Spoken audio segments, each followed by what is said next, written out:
leave it, like I said, I'm the moderator, but it's 12 of us. I think we know there's no.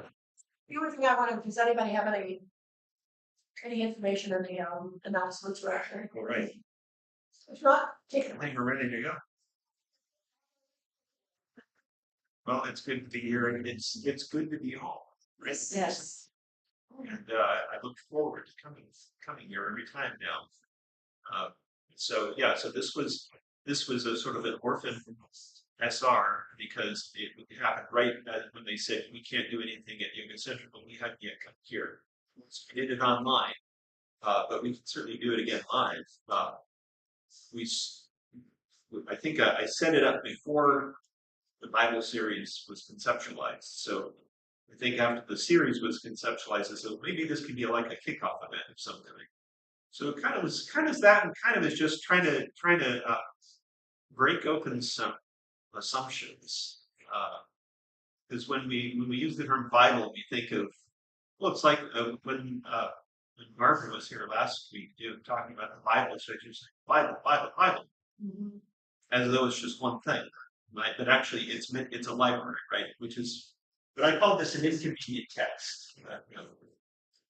Thinking of how it works, inconvenient because the Bible is composed of literature that was not written to be in the Bible, whereas it's being used by unity, its own purposes, and obviously individuals use it for their own purposes.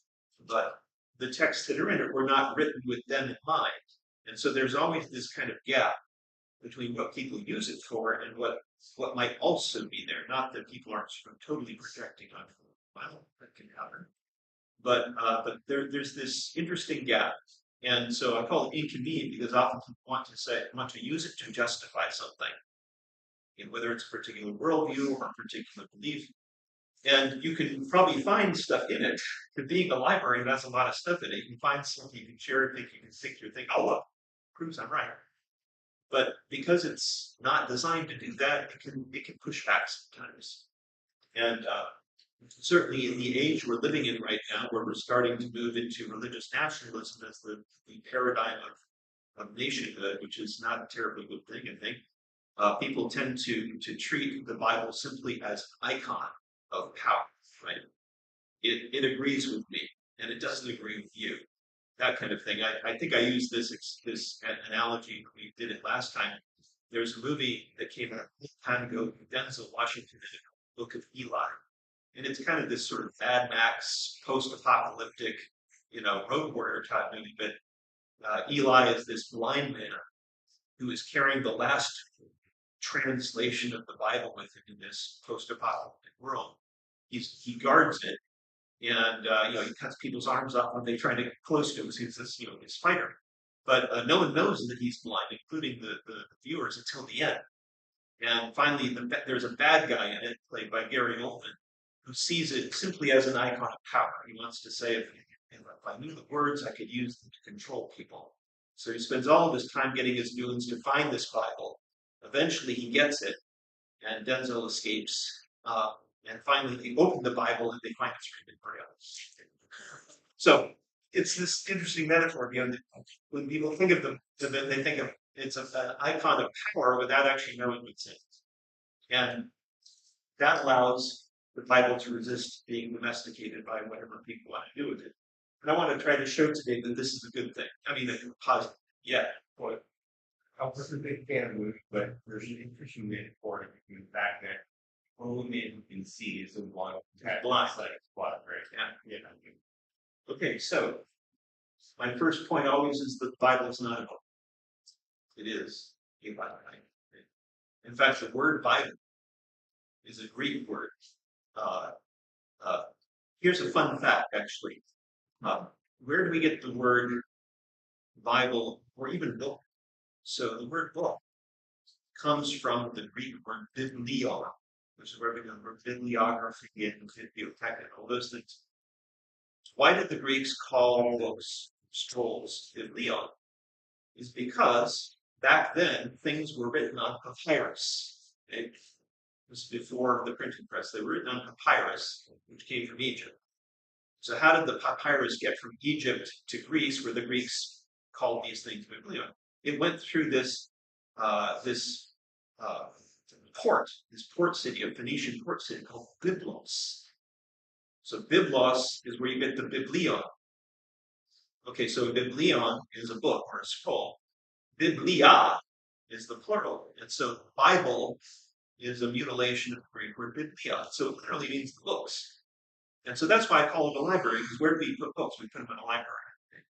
Okay, so I use this as a starting point for thinking about what the Bible is. So if we think about libraries, right, they contain different kinds of books, right? They contain books that present different viewpoints on the same topic. Their authors of these books write for people, not for libraries. Unless you really have low aspirations, you're not going to write a book to be put in a library somewhere. You want to write it read by people. And also, the librarians who collect these books, they include books that are written for someone other than themselves. Right? So there's always this gap between the people who are assembling these books into a library for some purpose and the various reasons that the books might have been written. So basically, this leads to this point. To understand why a book was written, what the author was trying to communicate, and why it was included in the library, those are two different questions. Right? There's a really fun song in that Andrew Lloyd Webber musical, Jesus Christ Superstar, where you saw that when it came out in the 70s or 60s, where the disciples of Jesus are singing to one another. They say, always wanted to be an apostle, knew that I could make it if I tried. Then when we retire, we can write the gospel so they can all talk about us when we die. So again, there's this image of people were writing for it to be part of the Bible. And actually, I've been told, I don't watch this, but this new Jesus series, The Chosen, apparently it imagines one of his disciples, Matthew, following him around writing stuff. And he says, I want you to write this down. So, it's imagination. I mean, maybe, but probably not. So anyway, that's where the gap comes from. So who were the librarians? Well, in a sense, the communities that use them, the Jewish community, the Christian community were the librarians, but really it's the leaders of those communities, the rabbis, the bishops, around about the 2nd century AD, 4th century AD, that kind of started to draw lines around this, what people read. So the 3 points that are salient are that the authors of these libraries lived, wrote, and died centuries before the library existed. They had no idea that one day their writing would become part of someone's library. And they had no idea that their viewpoints would be read alongside others' authors' viewpoints. In fact, some of the books in the Bible were probably written to counter views that are represented in other books without knowing that my gosh, you put me alongside my enemy, right? That kind of thing. Always. But there's that kind of gap. Okay, so how did the librarians choose what to include? If you look at the history of what's called the canon is not a weapon. If there's 2 ends, it's a weapon. It's like a piece of artillery. If there's one end, it's basically what those of us in our age would have called a card catalog in the library. Remember, you would go in these little drawers and you have little card catalogs alphabetized painstakingly, so you could find your book. Now we just look it up, right? But a canon is a card catalog. Literally, it comes from the word for a reed, like a reed that growing the ground. If you get a nice straight reed, you can use it as a measuring stick. And so it's something that people who work with text would also use. They use the canon to measure to make sure that their measurements are correct. But so you take that from the realm of architecture, you put it in the realm of libraries, and the canon is simply the measure that puts a book into the library or not. So what were the criteria? Basically, there are 2. One is content, right? You collect stuff you're interested in. And you probably aren't going to collect stuff that, if you're going to use these as some sort of normative source of beliefs, values, whatever, you're probably not going to put something in it that's totally antithetical to your worldview. Right? But, there are shades. There are shades of gray in this thing. The most important thing is actually usage. So although we said that the Bible was, in a sense, the librarians were the rabbis, the bishops, they didn't say, we need to read something, let's get a list. This is centuries into the history of these communities where people are already reading things. So really, it's more of just rubber stamping what the communities read. And so what was being used, especially what would be used in like worship, like the worship of a community, or texts were read, if they were the same texts were used, say, throughout the Mediterranean world, the bishop would say, well, this is part of what we've always done. So things on the edge might get cut out, but for the most part, things that were generally used were included. Okay, so here's our canon for the Jewish community, considering there's two different communities here. So Jews call this canon the Tanakh, which is just an abbreviation. It's called an acronym, right? Like LAL is where we are right now, light after loss. You can do L.A.L. So Jews call this the Tanakh because it has three parts. It has the Torah, which means instruction.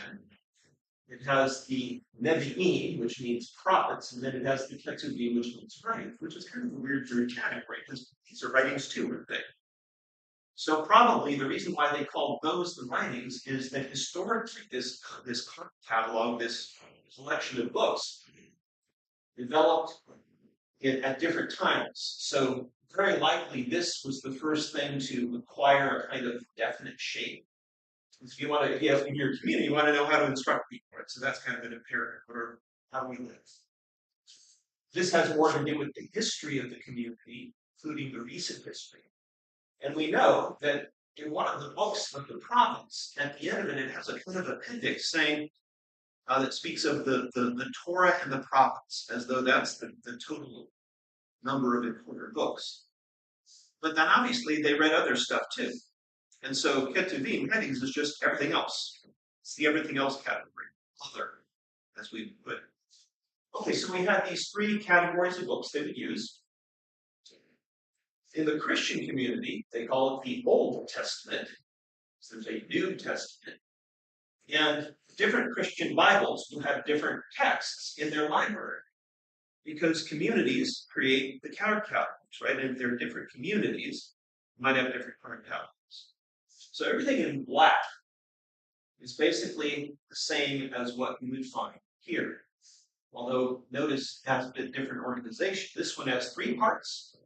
This one has four buckets that you put stuff in.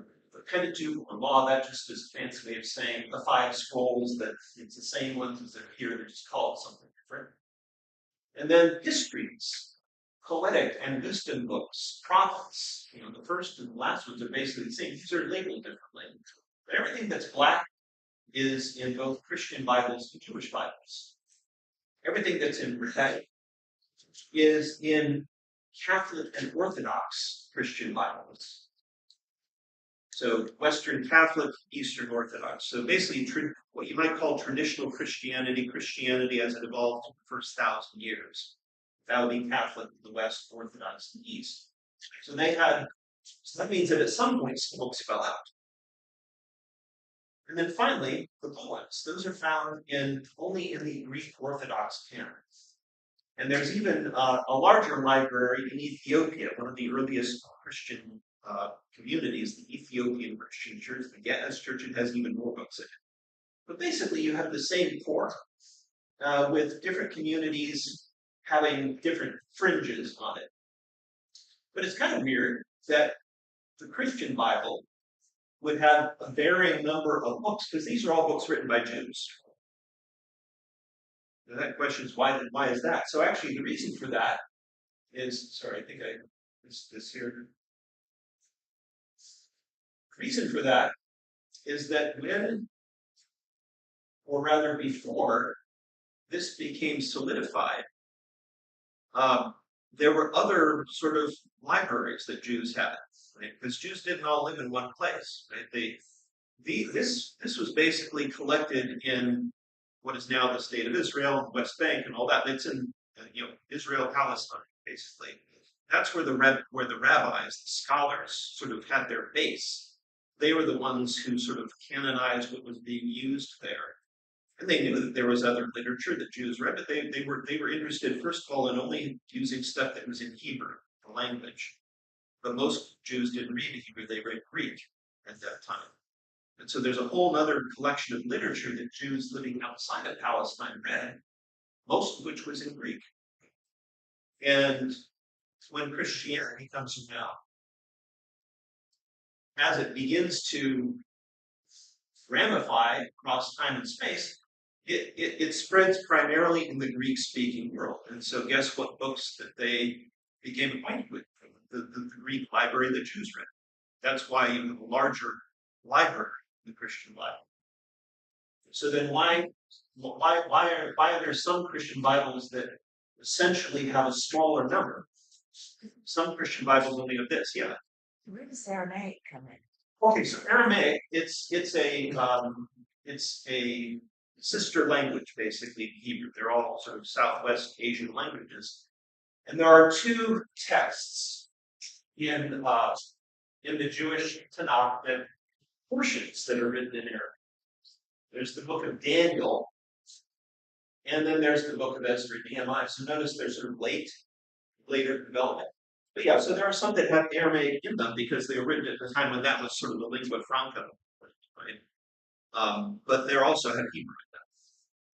So yeah, that's where Aramaic comes in. Aramaic was the spoken language from about the 5th century BC onwards because everything was part of the Persian Empire at that time, right? And the Persians sort of inherited the bureaucratic and linguistic makeup of the previous empires they had absorbed. And so that's how Aramaic became kind of the language everyone spoke.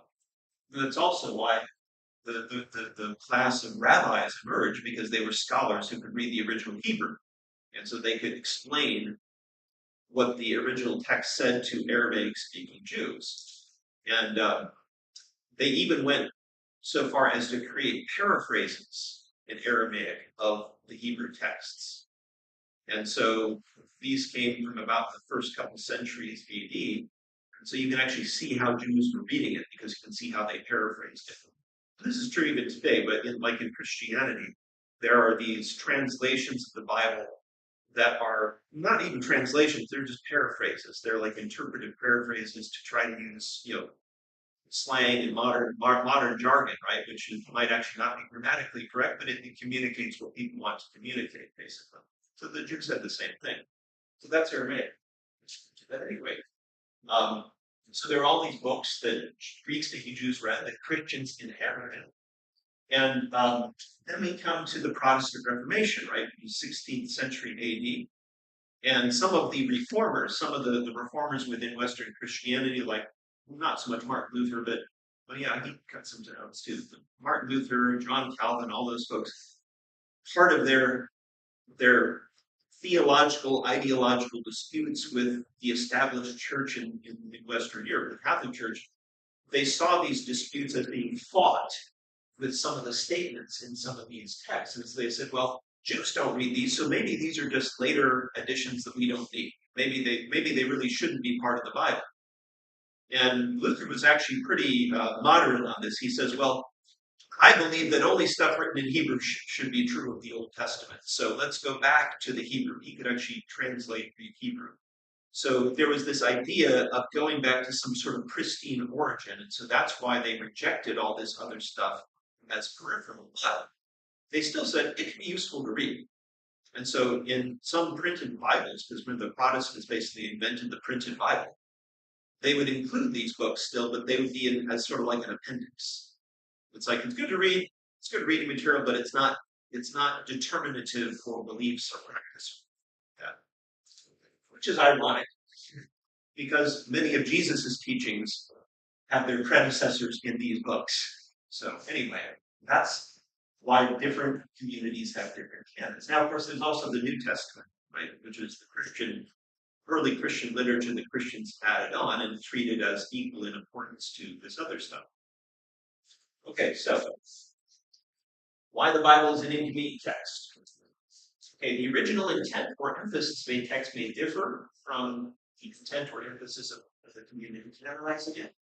So it's like we want this text because it says this, but it also says these other things that aren't so important for us, and maybe we just want to push that under the page.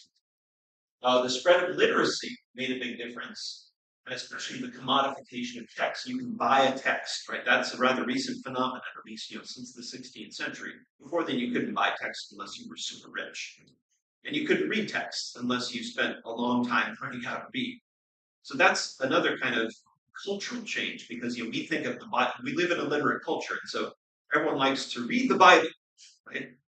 You wouldn't have been able to do that during the whole period when this literature was being written, it wasn't being written to be read, except maybe in public by someone who was skilled as a translator.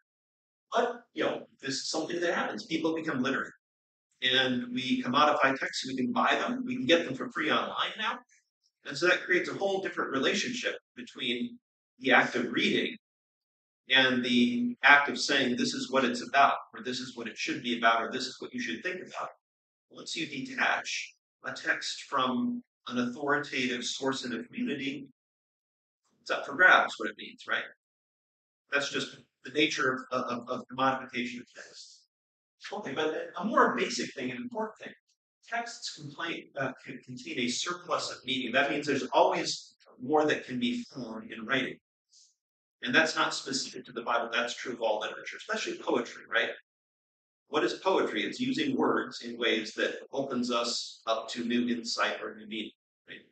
And even without intending a text to be deep or spiritually interesting, if someone writes a text 20 years ago, you read it now, and you notice something that the original writer could not have anticipated, right? So that's just what texts are. But it's not like they're a blank slate that you can make do whatever you want to, because all texts carry traces of the intention of the author. Right? Even if you can ignore them, you can deny, you can suppress it, but they're still there. That's the beauty of a text, is that unless you literally change it, you can't say it doesn't say something. Right? And so there's always the ability of the text to push back. And that's okay, why is this a good thing? Well, every act of reading is an opportunity for two human beings, one present, maybe the other absent, to encounter each other. Right? So interpersonal encounter is how we become who we are. Right? So reading is one way to do that. When the writer is long dead, this is the case for all these books, reading is also an opportunity to bridge this link between our experience and the experience of the past. Right? And that's something that can sometimes be heartening, because we realize that people in the past have the same basic human experience as we do in the present, right? And so we can gain encouragement from that, we can gain new insight from that. While we can use a text for our own purposes, we can also discover something in it that is other than ourselves. That's the other really important thing, right? That's the problem right now, where everyone lives in an echo chamber, right? And we use words actually with AI and things like that, to strengthen that echo chamber, to make us hear only what we want to hear. So any act of reading, if it's a considerate act of reading, we want to see if we can capture that trace of what the author is trying to say, because maybe we learn something new from it, right? Rather than just hearing what we expect to hear. Okay, so 5 examples of how the Bible can help me do this. These are just 5 examples. There's plenty more. I tried to take some interesting. So I tried to take 5 examples of how the Bible can be helpful and inconvenient that kind of push back against perceptions of the Bible. So because of the way people use the Bible, often people say, well, the Bible just validates, kind of blind belief in whatever people say, right? But actually, it encourages skepticism. The Bible teaches me what I should believe. But the Bible can also subvert assumptions about people, including other books of the Bible. The Bible gives me answers, right? Not there there's more doubt downtown here on the freeway that say, go to Bible for answers. There are no answers in the Bible. You can ask a question to find out what this text says about it, but every text is going to open more questions up. It's a library full of questions, basically. And there are texts in the Bible that model that kind of inquiry. People say, well, the Bible is the Word of God, tells me what to do and what to think. Yes, okay, that's how you want to view it. But there's also texts in the Bible where God refuses to give an answer. And where God does not force the person he's talking to agree with him, which is an interesting view of the relationship between source and free will. Again, the Bible teaches me what to believe. Well, there's also models in the Bible about how we learn through argument. How we learn through argument, through pushback. Even if you're pushing back against God, there's very famous stories in the Bible where you push back against God and win. And then finally, multiple perspectives. So we just started the entire Bible series. We looked at the first of two creation stories, right? We're going to look at the next one this coming Tuesday. We live in one universe, and yet the Bible begins with two conflicting accounts of that reality. It sets them side by side, and it forces the reader to grapple with those different ways of looking at reality and come up with some view of their own out of this. The very first things do that. So I want to walk through each of these examples. You can interrupt me at any time to talk about stuff. And so skepticism. Some initial thoughts. It's like it's really interesting because like the way the Bible is presented, like they had no idea of this understanding of this, and a lot of people use the Bible as like the phrase "pen is mightier than sword." They so it's in their own areas. Like you're talking before about a source of power. I'm curious about like your students. How many of them actually read the Bible? Not a lot. Not a lot. Not a lot. I mean, I'd say like maybe 40 to 60% are nominally some flavor of Christian upbringing. And most of what there are a few that actually do read, but mostly they just parrot what they've been told to say about it, which is fine. I mean, they're being raised within a spiritual tradition that helps them think in a certain way. That's not necessarily a bad thing. But when I ask them to read a text, it's like they have blinders on. That they just read through it. The language translates everything they see into dogmas they've been taught to believe. Now, I'm not saying that's a bad thing again, but it prevents you from reading. And thinking as well, So but it was interesting because you talked about how like it wasn't widely spread throughout the community. Not everybody read it. It was basically held in particular people. They got scholars. But they could also use that to their own ends. People had to rely upon them and their interpretation. So a lot of problems, and it also it's like it's very cultural. Yes. It's tied to one community. I think in my own growth and development was like reading other scriptures, or not to say scriptures, but beliefs from Yeah. And confirming with some context and that's Yeah, absolutely. And again, what I'm not saying that every part of the Bible is like this, but the point is that once you make this a library and you say it's all important, you're saying this is important too. That's the point, right? So in a sense, the library as it is, whether intentionally or not, has its own self-correcting mechanisms within it. right. But a lot And people pay attention. A lot of people promulgating this don't understand that. Cherry picking, right? They like to cherry pick, correct? Which again, that's why they have it. That's why they use it. But again, it kind of push that can be against them. So start with skepticism.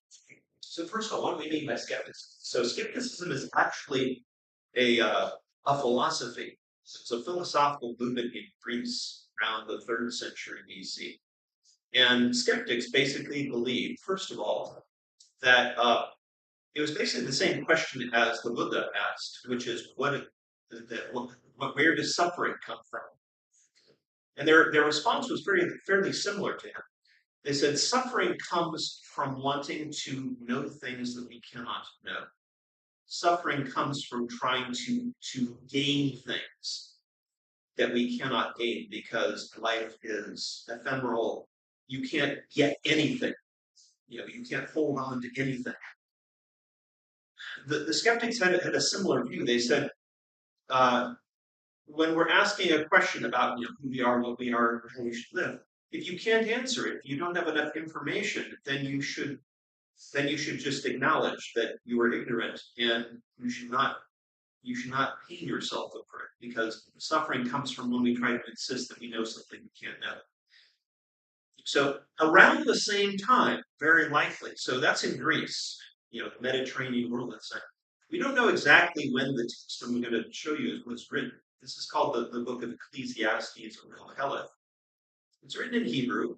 It was definitely during the later period, because that's a Persian loanwords, and maybe as early as the 4th century, maybe the 3rd century, maybe around the same time as the skeptics in Greece were coming to this insight. There was a sage, perhaps anonymous, or maybe Koheleth was his real name, who thought about life. He asked philosophical and spiritual questions. And when he wrote his book, he sort of he presented himself in the figure of an ancient wise king, King Solomon, who was a human wise guy. So he sort of takes on the persona of Solomon, and he implements his own insights into reality and has Solomon speakings. So he's first of all he frames this I Koheleth. Notice he uses not Solomon but his own name. I Koheleth was king over Israel and Jerusalem. I applied my mind to search and investigate wisdom, all things that are done under the sun. I want to know everything about everything. He says, I'm going to investigate it all. So he's basically a scientist trying to investigate and test the way life is. His conclusion, after finding that seeking power and seeking wealth and seeking all these things don't actually amount to anything, including seeking wisdom, he says it's a futile task. He says, I recognize that there is nothing better than to rejoice and to do well during life. So seize the day. That becomes his philosophy. But he continues, he says, moreover, that all can eat and drink and enjoy the good of their toil. The fact that people are the sort of beings that are capable of living this way and being this way, this is a gift from God. So he's saying that, religious people have all sorts of theories about, their ultimate destiny in the universe, and they should be doing certain things, he says, but the creator of all, the source of all, created us to be a different kind of being. We were created to be capable of experiencing joy and living well, and that's it.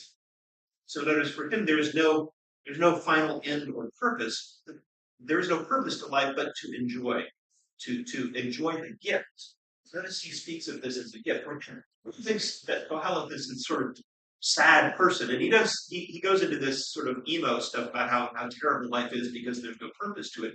But then he says, no, I'm thinking about it in the wrong way, of it's something to be grasped. No, it's something to be enjoyed, right? And it is a gift from source. So he says, whatever God does endures forever. There's no adding to it or taking away from it.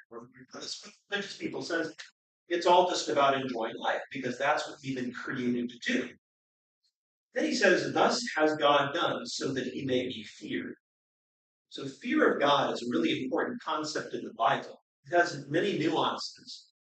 Its basic meaning, though, means that you recognize that you exist within a universe that you did not create.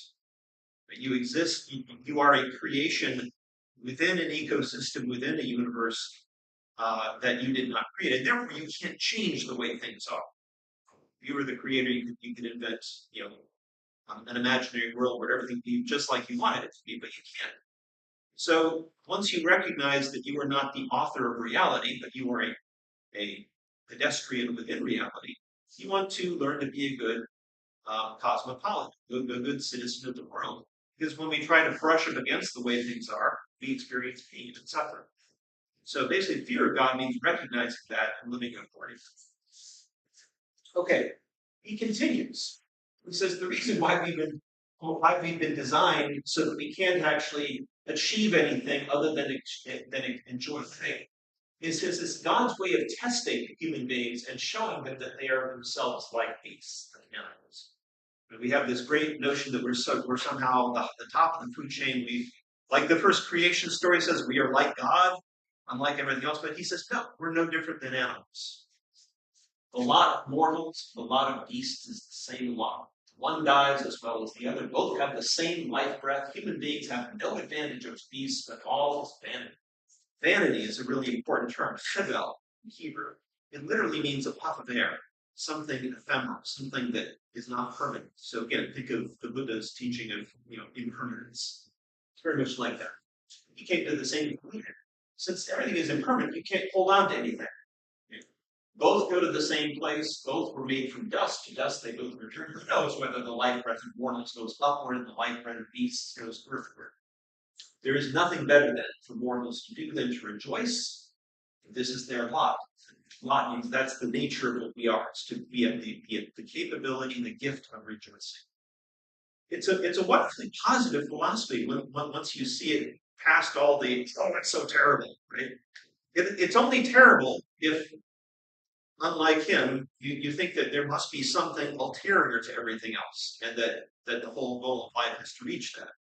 Now, there's much of the Bible that asserts that, but he's the counterpoint, right? So here's the interesting thing. So you have this basically a nihilistic view of the world, not in a negative sense, but this is the way the world is, and we should live with it and be happy. These are the final verses of his book. It says, besides being wise, Koheleth taught the people knowledge and weighed, scrutinized, and arranged many problems, many good sayings. Koheleth sought to find appropriate sayings and to write them down to true sayings with precision. Notice that this is speaking to Koheleth in the third person. The rest of the book, he says, hi, I'm Koheleth, here's what I think. But at the end of the book, is someone else writing about him.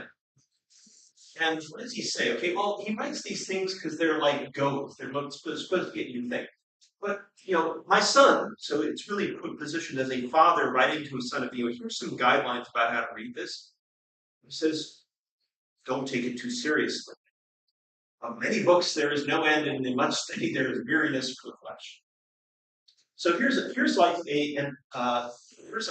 parental censor basically saying, you can read this, my son, but only if you take my warning here. Don't take what he says too seriously. Instead, the last word when all is heard, fear God and keep his commandments.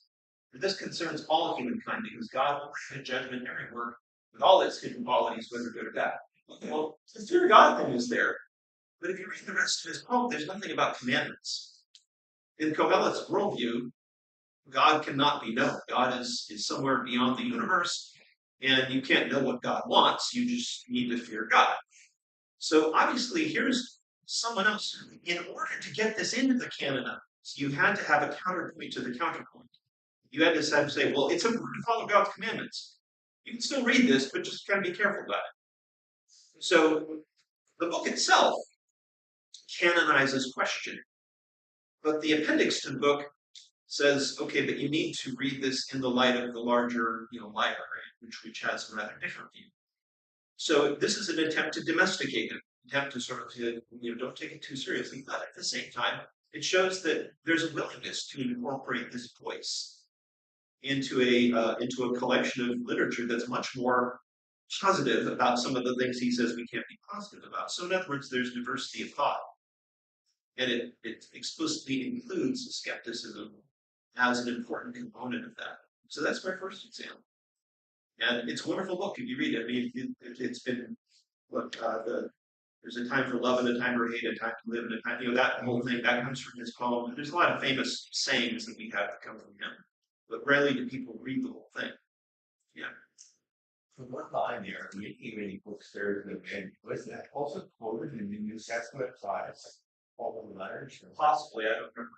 Okay, that seems to be what I remember. Yeah, and that's interesting too. So when you see things that's what's fun about the Bible too. Whether you reading it because you feel you need to believe something in it or not, you discover all these cultural references and you know where they come from, which is great at when you say, hey, you know where that came from. Okay, so Yeah, I don't know what you talk about, but like for instance, if you talk about a story, people usually immediately recognize what there's some metaphor or meaning, right. And talk about movie or, but we do the same thing with movies. Yes. If I say the Matrix, we're like, oh yeah, It's the red pill or the right, no, exactly. So the Bible functions like that. It's this sort of it's this source of cultural information that people use in various contexts. And it's kind of fun to find out because then you can sort of appreciate there's something deep there. Well, we haven't even heard international ones. It's true. They said that they're joining basics of like 7 different stories, and everything is like a variation. But in literature, you need to break it down to just that everything is about conflict. So internal conflict, conflict with somebody else, conflict with God, Yeah. and this sort of stuff. Yes, okay. Example number 2, subversion. Okay, so this is another famous book which no one reads. It's called the Book of Job.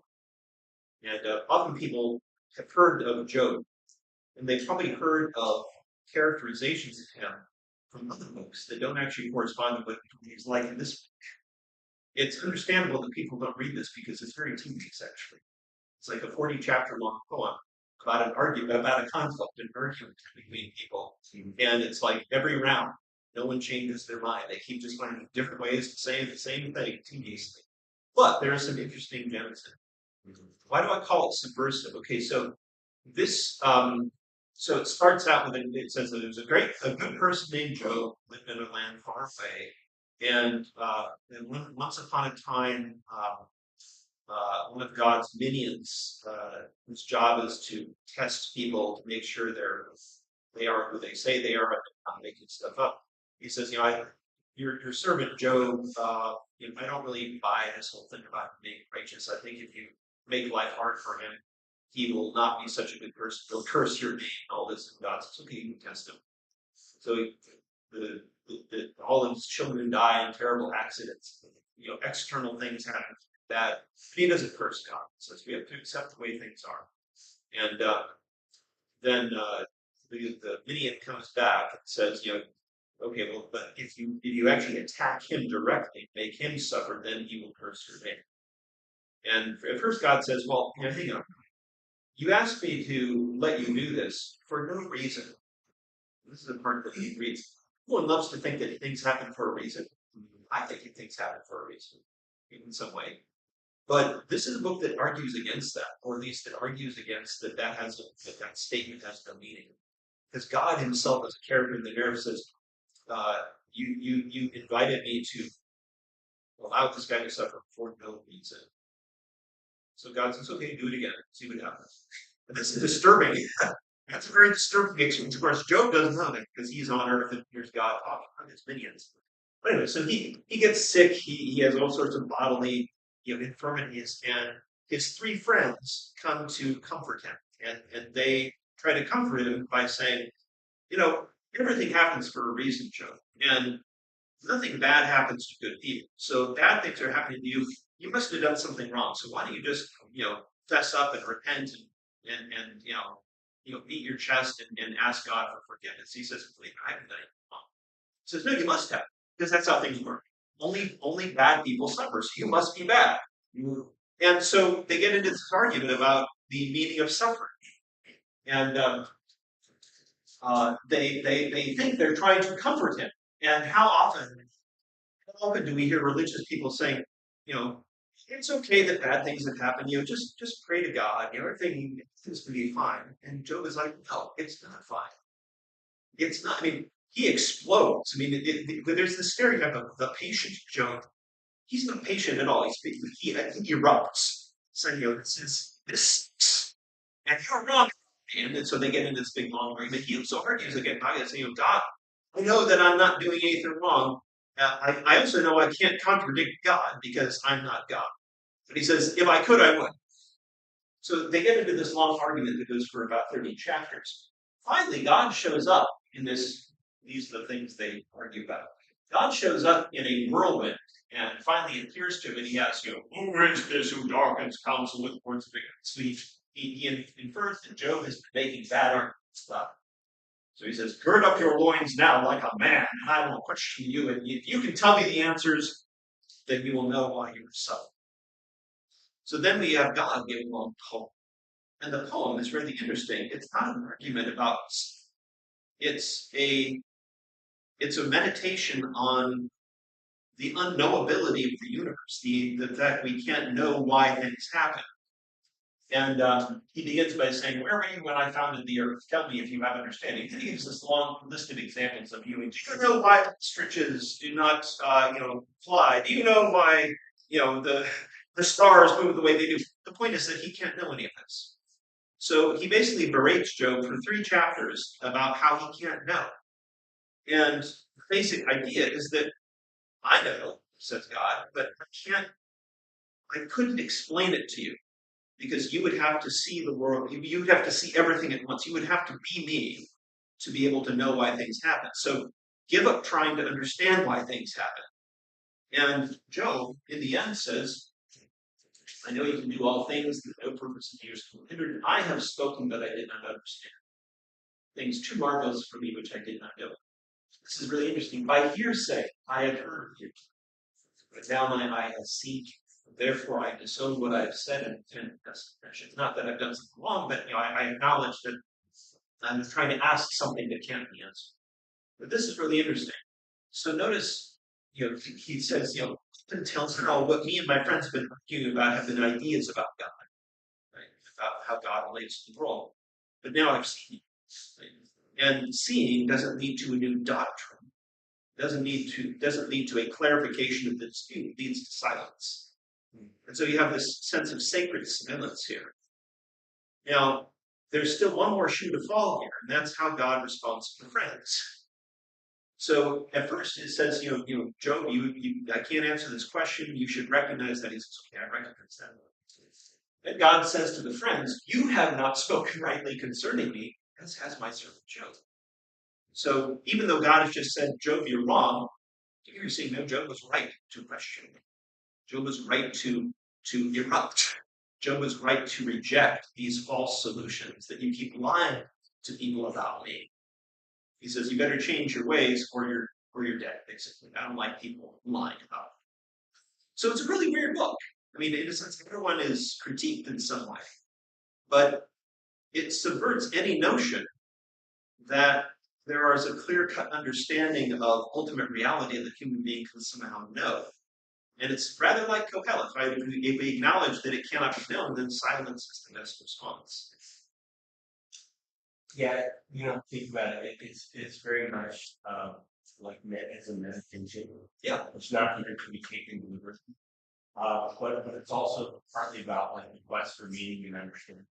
And our relationship to the universe in a sense. But for instance, you could have people that come to you and they tell you what you love to hear. You may like it, but are they really your friends? Or in this case, they're coming in and saying, well, you must have done something wrong. It's like we kind of think like that. I think for me, I'm actually thinking about the story of Job recently and like the idea of taking things away from you, and testing in a sense. But it's like in that process, your devotion is not. I mean, it's in that quest to me. You understand something that cannot be put into words, basically. That's the result of his experience. Yeah. I years ago there was a woman that I knew in Florida, and she went to, I don't know what the church was, but I assumed it was some kind of a Pentecostal church. And the last line in your last slide said, I repent and turn to dust and ashes, I think it was. Here it is. Yes. I repent in dust and ashes. Yes. She used to ask me if she could take the ashes from our fireplace home with her. She had a sackcloth bag. Oh my goodness. She would go in and she would stay there for days. And I always thought it was a little strange, but I bet that is is that a quote from the Bible? Then I will guess that was part of So lead to better understanding of the intention behind this behavior. And yes. And this is not unique to the Bible. I mean, throughout every tradition, there's always this notion of asceticism and things like that. Monks sit on the mountaintop, like that. And obviously, that it could be turned into, it could be distorted into just sort of self-flagellation. But still, there is something about this recognition in pain and hardship about humility, learning what we are, right? Yeah, I think just what Ron said was it also is a time that you can, reflect and meditate. Yes. So I think that was, and she was constantly reading the Bible. So I believe that is what she was doing. Very possibly. When she was, Yeah. Is this in any way really casual thing? Yeah, I mean, in the Christian calendar, we enter into the Lent. Ash Wednesday is when we put the ashes on our foreheads as a recognition that we are ephemeral, we are temporary, we are not the creators of the world. So it's about humility. When positively lived out, it's about humility. Anything can be destroyed, but it's about. Yep, as we say. Okay, so that's subversion. Another one of my favorites, open-ended questions. So again, people like to go to the Bible for answers, but sometimes the Bible gives no answers intentionally. And so this is one of the books of the prophets. This is the prophet Jonah. How many people have heard the story of Jonah and the whale? Okay, we've all heard the story of Jonah and the whale. That's not what the book's about, though. That's like the first people hear about it in school because it's a cool story for kids, right? Jonah and the big fish. It's a lead up to the main part of the story. So the basic part of the story is God calls upon this prophet Jonah to go to the city of his enemies and call upon them to repent of their evil deeds, so that God will not destroy them. And of course, Jonah, who don't see the story, doesn't want to go do that. And that's why he goes away and gets caught by a fish, and God brings him back, vomits him up on the land, and says, "Go, do your job." Okay, so that's the part people mostly hear about. Anything that's animals, kids, right? So, but once the animal is gone from the story, Jonah goes to the city. He proclaims, it's going to be overthrown. God's going to destroy it unless you change your ways. And if you know anything about prophets in the Bible, they're never listened to. That's the whole point. The prophet is never listened to. There's warners, knows what's going on. But ironically, they immediately listen to him. So it's like, my enemies, I wish they didn't listen, but now they listened. And so now they're going to be saved. There's the sackcloth, right? Okay, so then you have this really interesting development. This is total comedy. I mean, this whole book is meant to be preposterous. I mean, the big fish is one part of it. Then the decree of the feudal city says, "No man or beast, cattle or sheep shall taste anything. They shall not eat. They shall not drink water. All be fast and put on sackcloth and ashes. Man and beast alike must be covered with sackcloth and call loudly to God. They must turn from their evil way and from the violence of their hands," which is kind of hard for a cow because they don't have hands. So the idea of repenting is one thing, but the idea of even the animals. I mean, this is how repentant we're going to be. Even the animals will repent. Is this on a permanent literally? I don't know. I found that on the internet. It looks so cool. So this total preposterous outcome takes place, and Jonah is upset. He says, "This greatly displeased him, and he became angry. He prayed to the Lord, 'Lord, is this not what I said when I was still in my own country? Is this not why I fled from you? Because I knew that you are a gracious and merciful God, slow to anger, abounding in goodness, relenting of punishment. So now, Lord, please take my life from me, for it is better for me to die than to live.'" Okay, so here's the prophet saying, "I don't want to live in a world with a merciful deity who's going to forgive my enemies. I don't want to live in such a world. It's better for me to die than to live in such a world."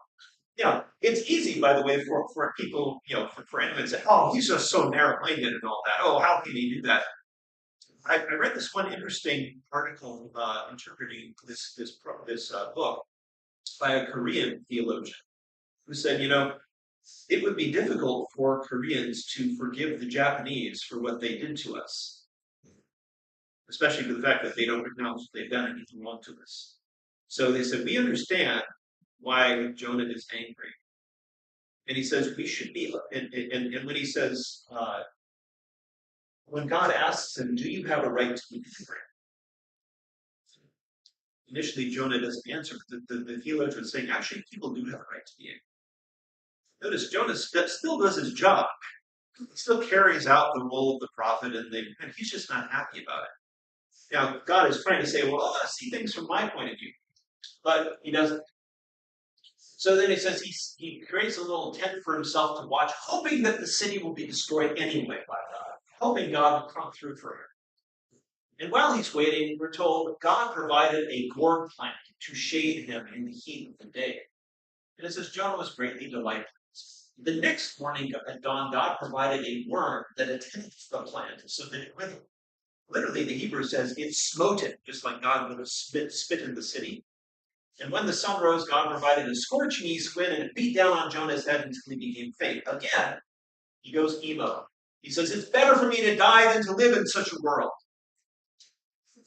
Again, God asks him, do you have a right to be angry over the Lord plan? Yes, he says, I have a right to be angry enough to die. Okay, he says, well, you're concerned over the gourd plant which cost you no effort, which you did not grow, to keep it one night and one night perish. Should I, God, not be concerned over this great city where there are more than 120,000 people who cannot know their right hand from their left? Not to mention the animals. This is the end of the book. There's no response. And here's what I was saying, an open-ended question. So often people read this with purely moralizing lenses. Of course, Jonah shouldn't be like this, of course. And you would expect the story to have kind of like Job. It's like, you're right, God. I misspoke. I shouldn't be so upset. I repent in dust and ashes. And then the story ends with a nice moral ending. Yes, so he recognized that, God didn't tell him what to feed. He just asked him the question, are you ready to do this? He says, yes, I am. God does not, he says, this is my perspective. It's not contradicting, but God says, you're wrong to challenge me. No, not at all. This is a God who respects, even though he disagrees with the perspective of the human being who's done his job, says he respects his right to be angry, not to agree. He doesn't strike him down. He doesn't say, you've been fired from your job. And I think that's an interesting ending. So it actually maybe opens up this space for, that people have to suppress whatever negative emotions they feel in order to feel like they're conforming to something. This is important, especially for people like Jonah or like the Koreans who have been oppressed for many generations by an aggressor. You can't simply repress that. You can still do your job, but to say that you can't have those feelings, this is a God who says you can have your feelings, even if they're not mine. I think that's really interesting. Okay. Fourth example, learning through argument. Okay, this is really fascinating. So this is part of the story of Abraham. That you can look at Genesis. So Abraham is this important figure because he's the first person who God wants to actually have a conversation with and develop some sort of guidance relationship with. Previously, God had been mostly an absent landlord, hasn't done much except punishing people. This is the first person he actually tries to form into a positive way of living. And he says, I'm calling you to be a blessing to others. He says, I will make you a blessing to others. And I often ask my students, what do you think that means? Oh, okay, God gave him a land and a lot of stuff. No, that's giving him blessings, not him being a blessing. What does it mean to be a blessing to others? This is what the story of Abraham asks. And people who are familiar with the story say, oh, well, Abraham was a man of faith. He believed in God and trusted in God. And yes, he does that. But that's not the most important characteristic of him in the story. Both Judaism and Christianity, especially Christianity, tend to focus on Abraham, the one who believes. And that is one characteristic that is part of his journey. But the most important one turns out to be the one that we're going to look at. And it has to do with understanding what justice is, understanding how to live rightly on the word. What is really interesting about this in the story is that God cannot tell him what that is. God says he needs to learn this, but I can't just tell him this. He needs to learn it from within. So somehow I have to get him to think about this, about what is right and just. And I will argue with him. I will let him argue with me so that he learns through actually carrying out this argument what it is. Okay, so context. Ever heard of the city of Sodom and Gomorrah? Okay, we've heard of that story. The cities of Sodom and Gomorrah are presented as sort of types of violence. In later Christian history, about the Middle Ages onward, they become a signifier for sexual perversion, right? Because you have the people of Sodom that try to rape the angels who come there. It's interesting, people suddenly say, oh, it's about sexuality rather than, oh, it's about rape. So this is a story, and it's contrast. Abraham is shown as this person who's hospitable to people. The Sodomites are those who are violent towards immigrants, actually, because the place where the angels hide out is the house of this one immigrant in the city, and they say, how dare these immigrants tell us what we should do? We'll treat him even worse. So it's basically using violence against people. God knows he's going to have to take these people out, but he doesn't tell them. He says, he thinks to himself, so here's the setting. Not something lunch with Abraham. Here's Abraham. Here's God. The undeveloped background. So God shows up as a man, has lunch with Abraham, and he's thinking to himself. It's one of the few places in the Bible where you hear God's inner monologue. He says, shall I hide from Abraham what I'm about to do to these cities? Now that he is to become a great and mighty nation, and all the nations of the earth might bless him. Indeed, I think I will tell him, because I have singled him out that. That's a purpose clause, that he may direct his children and his household in the future to keep the way of the Lord. To be like me, essentially, by doing what is right and just. So that I may put into effect for Abraham the promises I made about him. So he says, I'm going to make you a blessing, Abraham. I'm going to make you a blessing to others. But that's what he's saying. I can't do this. I, God, cannot make Abraham a blessing unless he learns what is right and just. Because he has to do something active. It's not just me giving him stuff. So that's pretty much the whole story of Abraham. It moves from him being this passive recipient of blessings to being the creator of them. This is the turning point in the story. Okay, so how does this work? God comes out and says to Abraham, I've heard that these cities are bad. I must go down and see whether or not their actions are as bad as the cry against them that comes to me. I need to find out. What does that tell us about justice, that first statement? What is right and just? He says, I've heard things are bad. I better find out. I don't judge on the basis of hearsay or social media. Right? I'm going to investigate. I'm going to do research here. But Abraham takes the hint that maybe he knows these cities are pretty violent. He says, will you really sweep away the innocent, the guilty? So here's Abraham anticipating that the cities are going to be destroyed. He says, but there are innocent people there as well. Would you do that? And then they get into their argument. It begins with Abraham raising objections and God answering the objections by agreeing with him. Suppose there are 50 innocent people in the city. Would you really sweep away the innocent with the guilty? Far be it from you to do such a thing. Surely, should not the judge of all the world do what is just? Remember, he's supposed to learn what is right and just. So here we learn no collateral damage, right? First of all, find that no hearsay based on judgment, but you can't kill the innocent along with the guilty. Totally unlike the way we do warfare today, right? So he says, okay, I won't destroy their 50. See, says Abraham, I am presuming to speak to my Lord, though I am only dust and ashes. I'm talking to God here, and yet, what if they're less than 50? There's 45. Spirit, yeah, I won't do it for 45. And they bargain. They bring him down. What's really interesting about the way that this is framed, and in the end, it gets down to how many? 10. He says, if there are 10, I won't destroy it. And then just God ends the conversation and leaves because he knows there's less than 10. So he's like, he knows he's going to do this. But what's really interesting is that he goes through this. He says, he's not saying, will you airlift the innocent people and then nuke it? He says, will you spare the whole city for the sake of those innocent people who are in it? An active shooter situation, you don't bomb the school, right? People are trapped in a small area of land and cannot escape. You don't bomb it because they're bad people, right? Here you have a notion of right and just that excludes those ways of treating people. And Abraham had to learn that by pushing back, by arguing with God. There's other characters who argue with God too. Moses actually gets away with changing God's mind occasionally. But the point is that there are these models of discourse between the human person and their source, which are not just, oh, whatever you say, God, I'll do. No, there's pushback.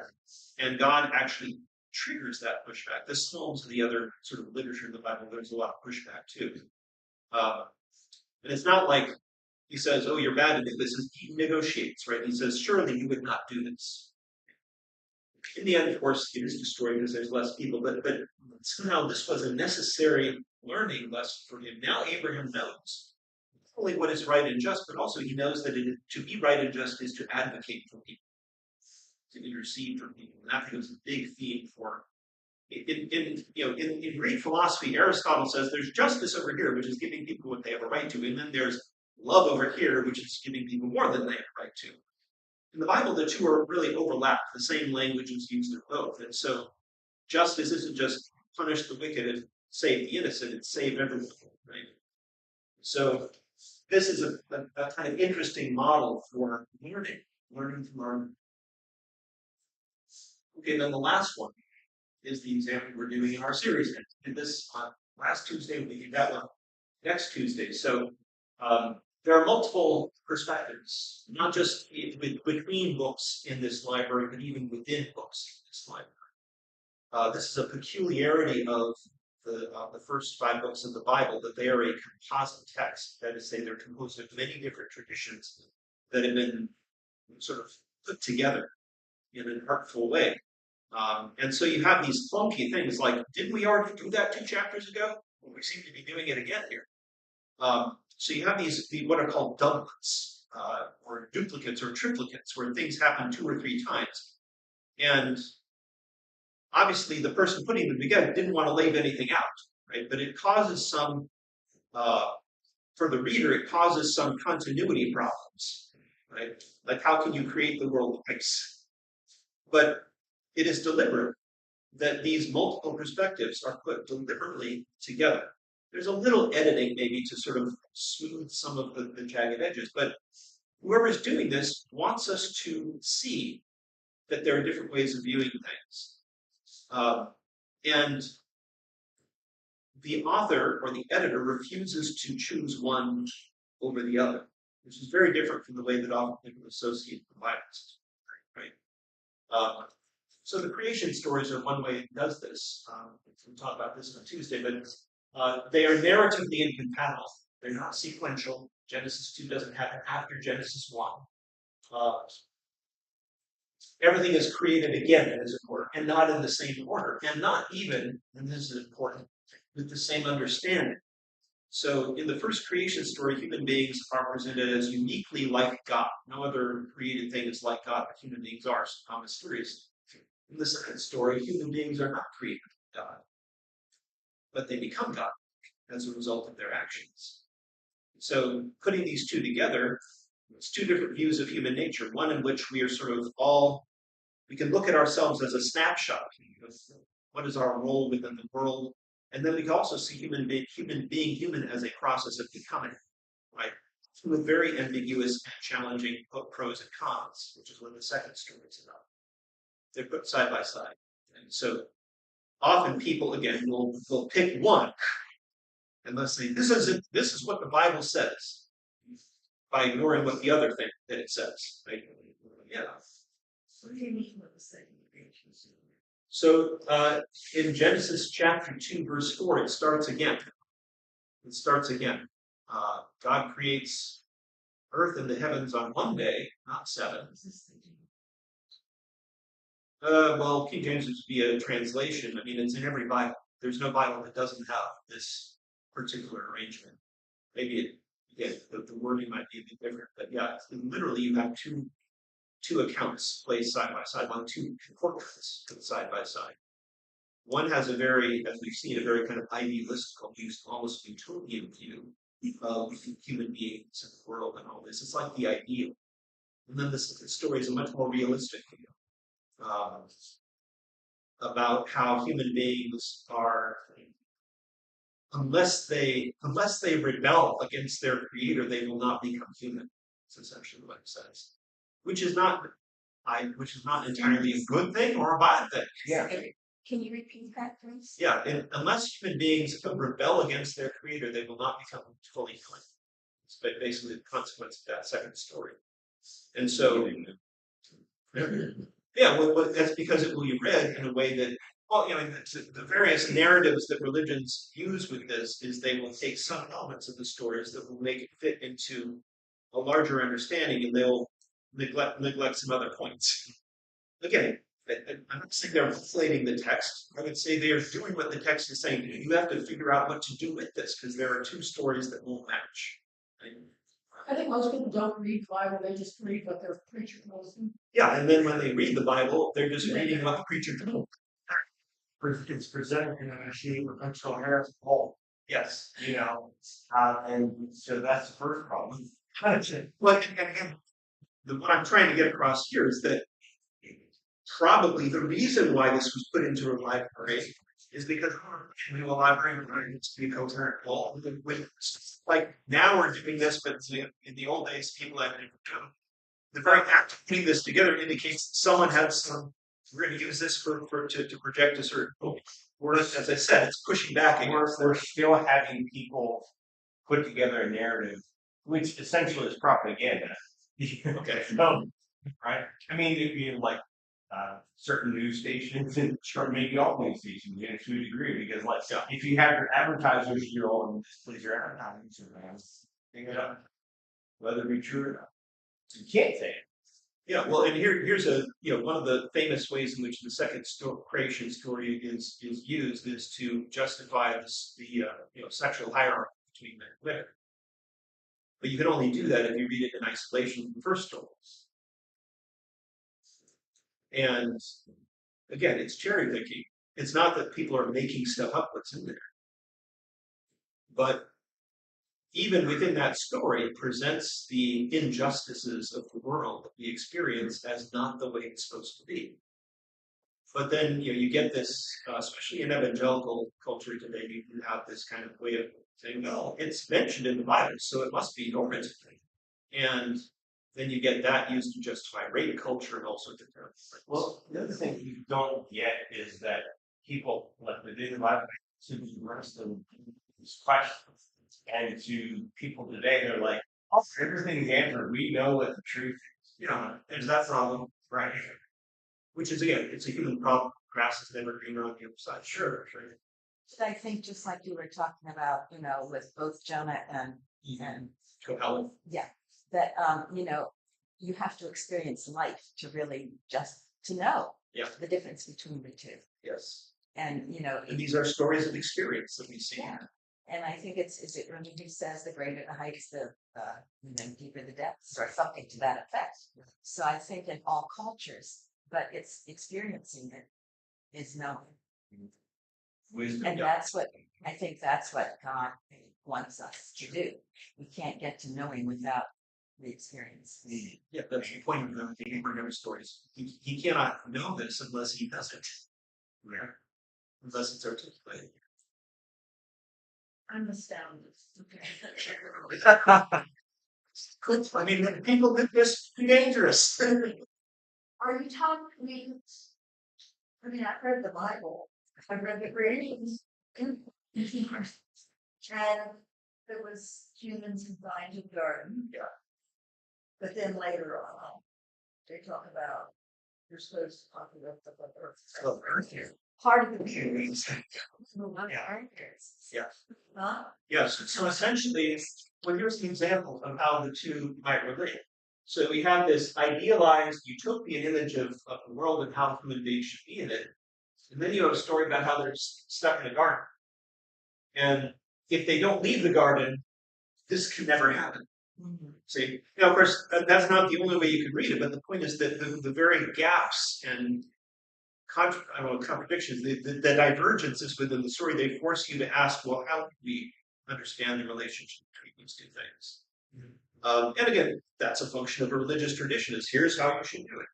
And every tradition is complex. There's some inadequate, distortive ways of reading. There's some good ways of reading too. But you can't really judge those except within the context of whatever tradition we're talking about. But again, it's a text we can read, and therefore that link between we have to read it the way we're told to, and the way we actually experience it, that would be always different. And that's capacity for us to fill in gaps. Yeah. You know, so if I look at the lights, might see a face there because it's two eyes and not. You know, that's me making meaning out of it. Right. Not that anything's at the end of the future. Yeah. Well, an example of that from the second story, that's the very main story. It's the second story. When Christians, especially my own Catholic tradition, when they narrate this story, says, well, there was a time when everyone, when the first humans, they lived in harmony with God. They were so happy. It doesn't say they were happy. It doesn't say they were living in harmony with God. I mean, how long did this take? 2 seconds before they were booted? There's no chronology here. So, you know, it's natural. You want to see, okay, well, we're going to present this as sort of the way things should be, and then it's bad. So somehow we were all happy there, being trapped in the garden without any knowledge of, you know, good and evil, and then suddenly we became human, and now we can do all these things. It's meant to be ambiguous. It's not like saying, you know, we're trapped, we have to escape. There's a pro and a con to it always. In the way the story is told, it's a very realistic way of looking at human existence. But the point is that people will fill in gaps. They'll say, or you know, I think you know, like think of nativity scenes, right? You see nativity scenes during Christmas season.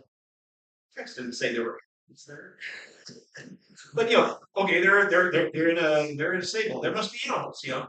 So yeah, and this is you know, Bergen sort of creates visual images which are themselves interpretations of what the text says and what it doesn't say, and it's really beautiful looking at the history of art. The Bible's a great way of doing that because almost every scene has had a famous painting about it. So you can also compare different paintings and see how each artist is reading it. But yeah, that's again the nature of the text. There's always a surplus of meaning. There are always things that it forces the reader to fill in gaps. I guess when I look at the first creation versus the second creation, it seems to me that the goal of the second creation is getting us back to the first creation.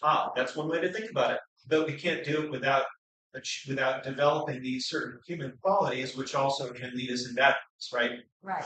And so we need to know that. We need to know that. Yeah. It's really fascinating. And then there's also some interesting questions, like you know, in the Garden of Eden story, there are 2 trees. There's a tree that makes you live forever. There's a tree that gives you moral discernment, the ability to think. And God says, don't take from the one that allows you to think. But he doesn't say anything about the other tree. Once they disobey him and eat from the tree of knowledge, he says you can't get the other. Eternal life. And you can't have your cake and eat it too. You can't be gods.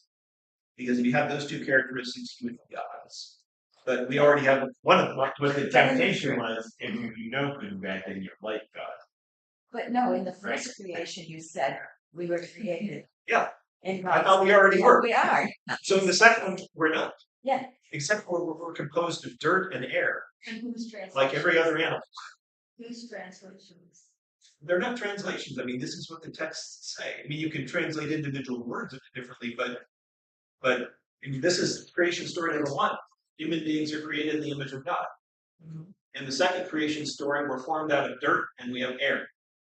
And when humans eat from the tree, God, as a character in the narrative, says the human has become like one of us. God says human beings have become like God, knowing good and evil. What if they also get immortal? And then he says, I got to keep them away from that. It's not supposed to be gods. You know, the text doesn't say. Instead, he says, stay out, stay away from this. Be human. Be human now. You know, work the soil. You know, live in the world. And it's presented definitely as a kind of punishment in this story. But again, everything that they are punished with is treated as a blessing in the first story. You will multiply, fill the earth, subdue it. So again, things that can be seen as a curse can also be seen as a blessing, and vice versa, because the 2 stories are next to each other. And it also says that they will live forever and be like us. Well, but isn't that what reincarnation is about? Well, it's no mention of reincarnation. Yeah, it could be later on. So this is later on in the history of the library. There are books that begin to articulate this idea that human beings can achieve eternal life. But that hasn't happened in this story yet. So again. Well, but he sort of infers that. by saying if they eat If they that eat tree. Yes. Therefore, I And need to keep them from doing that. yes, except that also, with the knowledge that we gain through Yes. our living, Right. that we seem to be more understanding of going back to that first creation. And that's what the wisdom literature in the book of Proverbs, Lady Wisdom says, I am a tree of life. Those who gain me gain happiness. And so there's this kind of weird flip where the tree of knowledge of good and evil is the tree of wisdom. But now she says, no, I, wisdom, am the tree of life. And then you do have this idea that you live wisely and rightly, that you will experience eternity in some of the later texts. And so you have a development of thought too, with these questions that are, I mean, you would have no question if you didn't have this, right? What does it mean? Like later texts then give interpretations of it. It's confusing. I said we just vote on the first. Wait, yeah, we do it democratically, yeah. Yeah, It's not linear. it's not like it's not like just like the life, right? So this is sort of the different perspective. We're created like this, but we become like this in the second story through our activity. We evolve. Right? This is like that. And this is evolution. There's just objective laws with all of this. Well, the second story is all about human subjectivity, about how human beings perceive and think about themselves and discover themselves. It's all about that. This is just objectivity, right? We are objectively in the world to do these things and that. So again, objective versus subjective are the two dimensions of life, right? And they are both, included. And that's what makes the library interesting. So how do we do it? Are you ready? Okay. Okay, sure, again, try. I just find these going back to like the stories about Abraham and steps, and like people still pray before a football game. And if they win, they feel that God favored them. Right.